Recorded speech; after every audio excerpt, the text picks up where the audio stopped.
2025년 12월 4일 독일 뮌헨에서 날아온 결정 하나가 대한민국 코스닥 시장을 그야말로 뒤흔들었습니다. 네, 맞습니다. 시가총액 1위 기업 알테오젠의 주가가 장중 한때 17% 가까이 폭락했거든요. 정말 투자자들 사이에서는 패닉에 가까운 분위기였죠. 네. 이 모든 소동의 중심에는 바로 하나의 약, 전 세계적인 블록버스터 면역 항암제 키트루다가 있습니다.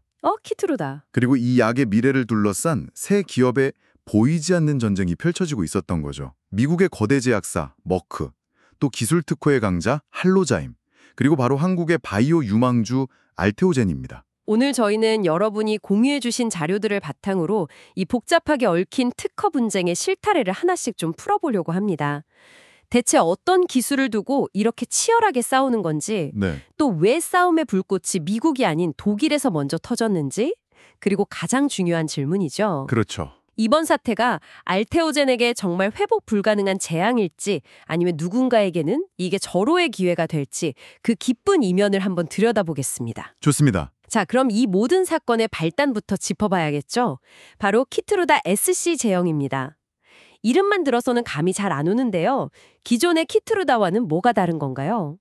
아주 핵심적인 질문입니다. 기존 키트루다는 정맥주사, 그러니까 IV 방식이었어요. IV 방식이요? 네, 이게 무슨 뜻이냐면 환자가 항암 치료를 받으려면 매번 병원에 가서 몇 시간에 걸쳐서 링거를 맞고 있어야 했다는 의미입니다. 우와, 몇 시간씩이요? 네, 몸도 힘든데 병원에서 긴 시간을 보내야 하니까 환자나 또 그 가족들에게는 정말 고된 과정이었죠. 아, 단순히 주사를 맞는다는 행위 이산의 의미가 있군요.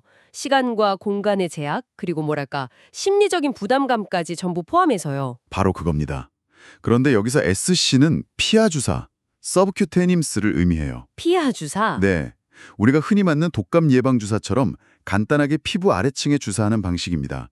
몇 시간씩 병원 침대에 누워있을 필요가 없는 거죠. 단 몇 분 만에 치료를 끝낼 수 있게 되는 겁니다. 와, 환자의 삶의 질을 획기적으로 개선하는 그야말로 게임 체인저 기술인 셈입니다. 병원에서 보내는 그 고통스러운 시간을 집에서의 편안한 시간으로 바꿔줄 수 있다는 거네요. 이건 단순한 편의성 개선이 아니라 치료 패러다임 자체를 바꾸는 혁신이라고 봐야겠군요. 맞습니다. 그리고 이 혁신의 심장부에 바로 알테오젠이 개발한 ALTV4라는 플랫폼 기술이 있는 겁니다. 아, 알테오젠의 기술이군요. 네, 머크는 알테오젠과 수조 원대 계약을 맺고 이 기술을 키트루다에 적용했고요. 시장에서는 이 새로운 피하 주사 제형의 잠재적 최고 매출을 약 50억에서 65억 달러. 65억 달러요? 네, 우리 돈으로 환산하면 7조 원이 훌쩍 넘는 어마어마한 규모로 추정하고 있습니다. 7조 원이요? 아니, 약의 제형 하나 바꾸는 것만으로 그 정도의 부가가치가 생긴다니 정말 상상을 초월하는 시장이네요. 그렇죠. 이러니 경쟁사들이 가만히 있을 리가 없죠. 아니나 다를까 할로자임이라는 회사가 등장해서 문제를 제기하기 시작한 거군요. 여기서부터 이야기가 정말 흥미로워집니다. 미국의 바이오 기업인 할로자임 역시 MDASE라는 이름의 피하 주사 기술 특허를 보유하고 있었거든요. 아, 거기도 비슷한 기술이 있었군요. 네, 이들이 잠깐 머크랑 알테오젠이 쓰는 기술, 그거 우리 특허 침해한 거야 라고 주장하고 나선 겁니다. 근데 좀 이상하네요. 머크는 분명 알테오젠의 ART-B4 기술을 쓴다고 했는데 왜 할로제임이 자기들 기술을 베꼈다고 주장하는 거죠? 그게 바로 이 분쟁의 가장 교묘한 지점입니다. 두 회사의 기술 모두 히알루로니다제라는 동일한 종류의 효소를 변형해서 사용하거든요. 아, 같은 효소를 쓰는군요. 네, 이 효소가 피부 아래 조직을 일시적으로 좀 느슨하게 만들어서 많은 양의 약물이 들어갈 공간을 확보해주는 역할을 합니다. 아, 그러니까 두 기술 다 같은 종류의 효소를 쓴다면 할로자임이 우리 기술 베꼈다고 주장할 만한 근거가 충분한 것 아닌가요? 일반인이 듣기에는 굉장히 비슷하게 들리는데요. 바로 그 지점이 법정에서 가장 치열하게 다투는 부분입니다. 제가 비유를 하나 들어볼게요. 네네. 두 베이커리가 모두 밀가루를 써서 빵을 만든다고 해보죠. 네. 하지만 한쪽은 수백 년 된 천연 효모를 쓰고 다른 쪽은 유전자를 변용한 계량 이스트를 씁니다. 결과물은 둘 다 빵이지만 그 빵을 부풀리는 핵심 공정 기술은 완전히 다르다고 주장하는 것과 같아요. 아, 할로자임은 너희가 쓰는 것도 결국 우리 특허의 기본 원리, 즉 밀가루를 쓰는 강식에서 벗어나지 못했다 이렇게 주장하는 거고요. 네네. 머크와 알테오젠은 우리가 쓰는 건 당신들의 천연 효모와는 완전히 다른 우리만의 독자적인 계량 이스트다 라고 맞서는 거죠. 와, 비유를 들어주시니 이해가 확 되네요. 네, 법정에서는 바로 그 다름을 얼마나 명확하게 입증하느냐의 싸움이 되는 겁니다. 겉보기엔 비슷하지만 그 근본 기술의 독창성을 두고 싸우는 거군요. 그럼 머크는 당연히 우리는 할로자임 특허와 무관하다고 반박했겠네요. 물론입니다. ALT-B4는 알테오젠이 독자적으로 개발한 기술이며 할로자임 특허와는 전혀 무관하다고 정면으로 맞서고 있습니다. 네. 사실 이 싸움은 이미 미국 뉴저지 연방법원에서 소송이 진행 중이었어요. 심지어 머크는 한 발 더 나아가서 미국 특허청에 할로자임의 특허 자체가 무효라는 심판까지 청구한 상태였습니다. 와, 더 세게 나갔네요. 네, 니 특허는 애초에 특허로서의 가치가 없다고 공격에 나선 거죠. 이미 미국에서 전면전이 벌어지고 있었군요. 그런데 정작 시장에 충격을 준 폭탄이 터진 곳은 미국이 아니라 독일이었습니다. 맞습니다. 뮌헨 지방법원을 갑자기 할로자임에 손을 들어주면서 독일 내 키트루다 SC의 유통 및 판매를 중단하라는 예비금지 명령을 내린 거죠. 이게 대체 어떻게 된 일인가요? 이 결정의 의미를 정확하게 이해하는 것이 아주 중요합니다. 공유해 주신 자료들을 종합해보면 이건 최종 판결이 아닙니다. 아, 최종 판결은 아니다. 네, 어디까지나 예비 조치, 말 그대로 본 게임 전에 잠시 스톱을 외친 것에 가깝죠. 그리고 그 효력도 독일 내에만 한정됩니다. 독일 안에서만요? 네, 기존의 정맥주사 방식 키트로다는 아무런 영향을 받지 않고요. 하지만 유럽 최대 시장이자 의약품 허가의 기준점이 되는 독일에서 출시가 막혔다는 사실 자체만으로도 파급력이 엄청났겠네요. 그렇죠. 유럽 전체 출시 일정에 차질이 생길 거라는 불안감이 시장을 덮쳤을 테고요. 정확합니다. 그래서 이런 질문이 나오는 거죠. 왜 하필 독일이었을까? 미국에서 본소송을 진행하면서 왜 굳이 독일에서 이런 예비 조치를 신청했을까요? 그러게요. 뭔가 전략적인 의도가 숨어 있을 것 같은데요. 그렇죠. 한 분석에 따르면 할로자임이 독일 법원을 전략적으로 선택했을 가능성이 아주 높다고 봅니다. 이건 법률 싸움이 아니라 거의 체스에 가까운 수싸움이에요. 체스요?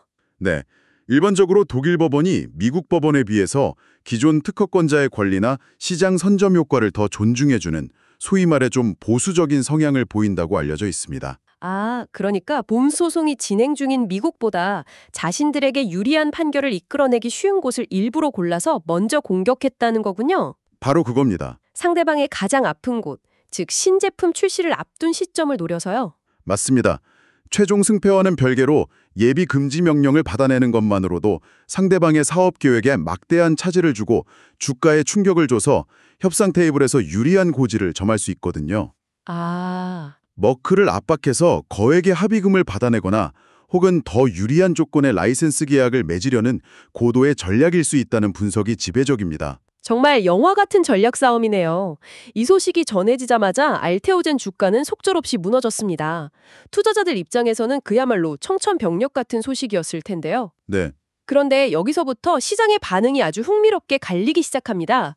이걸 두고 재앙이라고 보는 쪽과 오히려 과장된 위기라고 보는 쪽의 시선이 팽팽하게 맞서요. 바로 그 지점이 이번 사태를 이해하는 가장 중요한 열쇠입니다. 먼저 비관론부터 살펴보죠.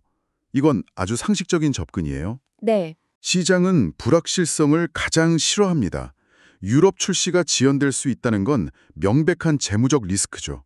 소송이 언제 끝날지도 모르는데 그 기간 동안의 기회비용은 전부 손실로 잡히게 되고요. 그렇죠. 소송이 장기화될 경우 알테오젠의 기업 가치에 직접적인 타격을 줄 수밖에 없다는 아주 합리적인 우려입니다. 그렇죠.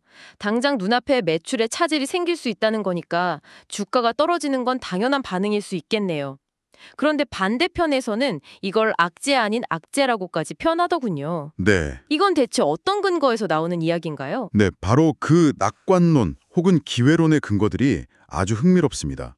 첫 번째 근거는 주가 차트 자체에 나타났다는 겁니다. 차트요? 네, 주가가 17%까지 폭락했지만 장 마감 때는 낙폭을 상당 부분 회복하면서 긴 아랫꼬리를 달았거든요. 아랫골이요? 그게 뭘 의미하죠? 주가가 바닥을 찍었다고 판단한 누군가가 엄청난 양의 주식을 사들였다는 신호입니다. 아, 즉, 개인 투자자들이 공포에 질려 주식을 내던지는 동안 어떤 세력은 이건 절호의 매수 기회다라고 판단하고 그 물량을 전부 받아냈다는 거죠. 와, 일반적인 패닉셀링과는 다른 양상이라는 분석입니다. 누군가는 위기 속에서 기회를 보고 있었다는 거군요. 흥미롭네요.